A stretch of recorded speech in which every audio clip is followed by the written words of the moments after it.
আল্লাহ যখন যা করে বান্দার ভালোর জন্য করে। হয়তো প্রথমের দিকে আমরা সেটা বুঝতে পারি না, কিন্তু সময়ের পরিক্রমায় যখন বাস্তবতা নিয়ে সামনে আসে, দিন শেষে আমরা বলতে বাধ্য হই আসলেই ওই দিন ওই ঘটনাটা হওয়াতে ভালোই হয়েছে।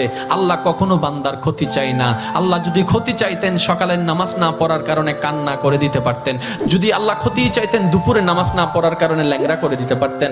আল্লাহ সেটা চান না। আল্লাহ চাই বান্দার সব সময় ভালো। আর মা তো দেখেন জন্ম দেওয়ার কারণে সন্তানের তো অপরাধ করার পরও মা সন্তানের প্রতি কতই ভালোবাসা, কতই মায়া। বাবার কাছ থেকে সন্তানের পিঠকে বাঁচাই ফেলছে, এরকম হাজারো মা আছে ওই মায়ের জন্য।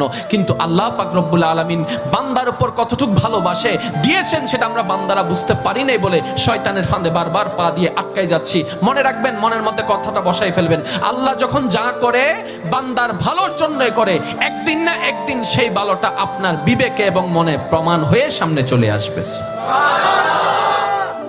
আমি বুঝাতে চাচ্ছি আমাদের সাথে সবচেয়ে কানেকশন কার বেশি ভালো থাকতে হবে, বান্দা হিসেবে আল্লাহর, উম্মত হিসেবে নবী রাহমাতুল লিল আলামিনের।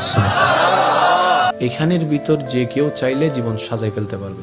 আমি বলছি যে কেউ, anybody, you can do it, not impossible. Because impossible শব্দটাকে যদি একদম ভালো করে গভীরভাবে দেখেন, সেখানের ভিতর আপনি আশ্চর্যভাবে একটা জিনিস দেখবেন।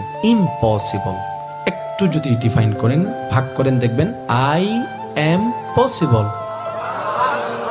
ইম্পসিবল, পসিবল কে আলাদা রাখেন, আই এম কে আলাদা রাখেন। I am possible. ইম্পসিবল শব্দটাই আপনাকে জানান দিচ্ছে আমি অসম্ভব নই, যদি রবের রহমত থাকে আমি তোমার জন্য সম্ভব। বিদেশে যাওয়ার আগে আপনার এলাকায় দেখেন টিকিট চলে আসছে, ভিসা চলে আসছে, টিকিটের টাকা নাই। অনেক ছিল, কেমনে কেমনে টাকার ব্যবস্থা হয়েছে, সে বিদেশ চলে গিয়েছে।